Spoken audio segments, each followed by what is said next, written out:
এটা তোমার স্বামী? এটা আপনার স্ত্রী? কন্টাক্টের সাথে রতনের সাথে কয়জন কি করবে? একাই। আজকে দুদিন। এটাই দুদিন তুমি একাই কন্টাক্ট 1700। তুই যে কন্টাক্টের হিস্টোরি জানে না বলেছি। হ্যাঁ রাত তখন প্রায় 10টা। গ্রামের নির্জন রাস্তা, চারিপাশে নীরবতা। হঠাৎ রাস্তার পাশে তিনজনকে ঘিরে শুরু হয় সন্দেহের সৃষ্টি। একজন স্বামী, তার স্ত্রী এবং আরেক ব্যক্তি। তাদের অস্বাভাবিক আচরণ নজরে আসে স্থানীয় কয়েকজনের। এরপরে তাদের ঘিরে শুরু হয় জিজ্ঞাসাবাদ। আর জিজ্ঞাসাবাদের এক পর্যায়ে তাদের কাছ থেকে বেরিয়ে আসে এমন এক দাবি যা শুনে হতবাক হয়ে যান সবাই। তুমি ওর সাথে কথা বললো? কথা বলা নাম কি কথা বলেছে শুনবি? যে ওদিকে পরিচিত লোক আছে, হল মুড়ে আসেন ভাই, বলেছে কথা শুনেছিস তুই? মালবি হ্যাঁ? তো ওই বললো আপনি যেটা নিতে এসেছেন সেটা নেন, নিয়ে জানাইছে লিবেন না লিবেন না। তো বললো 4 রাস্তা মুড়ে আসেন, হলে লিবো না লিবো না। বলেছে কথা না বলেনি? বুঝেছে কথা না বলেনি? হ্যাঁ বলেছে। হ্যাঁ তাহলে এখন স্বীকার করলেন এগুলো পুরো? না ওই কোটি আমি আবার বলে না? আমরা কথা কি বলি? আবার বলে না? আমি ভিডিও করে আমি দিয়ে দিল। আর আমি আমার ভিডিও করে আমি এখনই আমার আপনি সাইডে দাঁড়ান, সাইডে দাঁড়ান। হ্যাঁ ঠিক আছে। স্থানীয়দের দাবি এই ব্যক্তির নাম ওয়াসিম, তার সঙ্গে ছিলেন তার স্ত্রী এবং রতন নামের আরেক ব্যক্তি।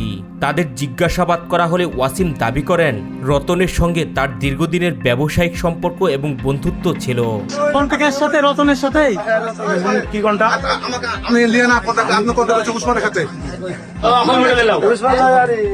রতনের সাথে কন্টাক্ট?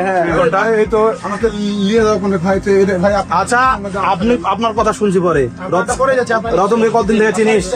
রতনকে কতদিন থেকে চিনিস? ব্যবসা করে আমি পরিচয় একটা হচ্ছে, ব্যবসা করে পরে ফের ওই পরিচিত দেখে। কতদিন থেকে এটা চিনা? এই মাস 6 থেকে। আর বাপের নাম কি? বাপের নাম? ওরা তো যায় না। বাড়ি কোন পাড়া? বাড়ি কোন পাড়া? ডাইং করা বাড়ি। তাই হিন্দু না মুসলমান? তাও যায় না। তাই পরিচয়ের সূত্র ধরে রতনের সঙ্গে ওয়াসিমের স্ত্রীরও পরিচয় হয়। এক পর্যায়ে টাকার বিনিময়ে এই নারীকে এক রাতের জন্য রতনের কাছে পাঠানোর কথা হয়। আজকাল কন্টাক্ট তাহলে রতন বোমা হিন্দু ভাড়া দিলি না মুসলমান ভাড়া দিলি এটাও জানবি না? কত ভাড়া দিছো তুমি? কাক দিছো? আরে বোঝি ভাড়া দিলি, হিন্দু ভাড়া দিলি না মুসলমান ভাড়া দিলি এটাও জানলি না? কত? হ্যাঁ কন্টাক্ট কত হয়েছিল?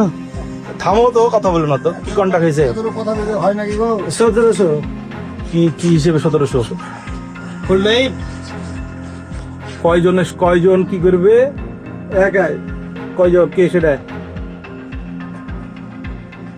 কে সেটা? ব্যক্তি। এই, কি অভিনয় করছিস কেন? এই মায়ের গিলা খাতি? আমি তো নাম জানি। এই মায়ের গিলা খাতি? না না আমি আর সাথে এই সত্য কথা বললে মায়ের খাতি? আর সাথে। হ্যাঁ কন্টাক্টের ওর সাথে কন্টাক্ট? সত্যি? খেতে দিতে। হ্যাঁ উসমান কে? উসমান? উসমান তাও যায় না।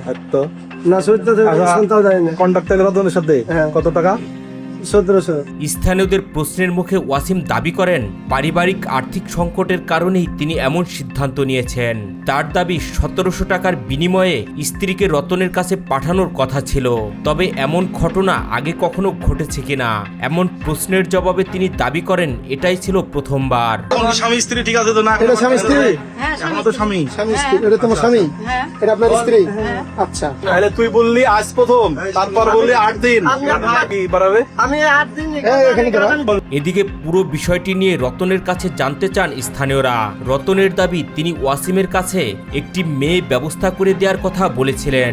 তবে ওয়াসিম যে নিজের স্ত্রীকেই তার কাছে পাঠাবেন সেটি তিনি আগে জানতেন না। কখন কি করতে হয়েছিস বল? ভাই এত দিন নিতে এসছিলাম। কি কাজ?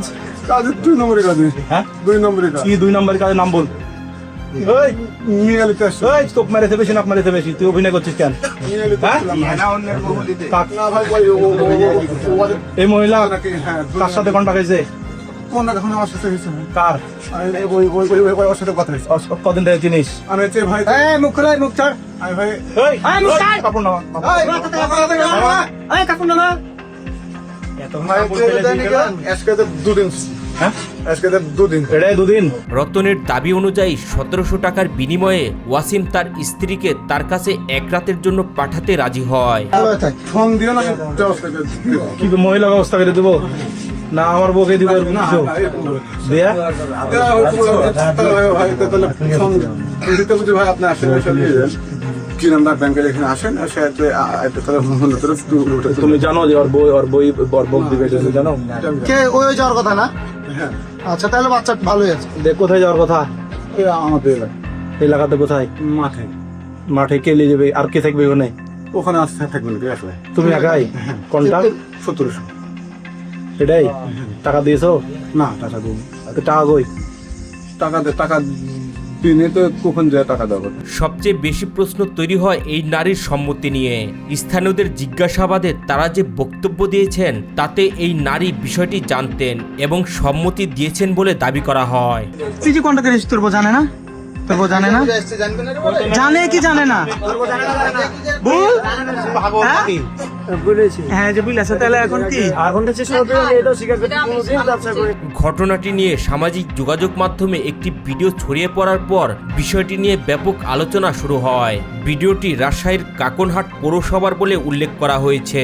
তবে ভিডিওতে থাকা বক্তব্য ও অভিযোগগুলো স্বাধীনভাবে যাচাই করা সম্ভব হয়নি। তাই ঘটনাটিকে নিশ্চিত সত্য হিসেবে নয়, বরং ভিডিওতে সংশ্লিষ্টদের দেয়া বক্তব্য ও স্থানীয়দের দাবির ভিত্তিতেই দেখা হচ্ছে। মিথ্যা কথা বললি তাই? কন্টাক্ট তাইলে রতনের সাথে কত টাকা? 1700। শেষ পর্যন্ত প্রশ্ন থেকেই যায়, মাত্র 1700 টাকার জন্য একটি পরিবার কিভাবে এমন সিদ্ধান্তের দিকে গেল? আর এই ঘটনার পেছনের আসল রহস্যই বা কি? এই ঘটনা নিয়ে আপনাদের মতামত কি? কমেন্ট করে জানাতে ভুলবেন না।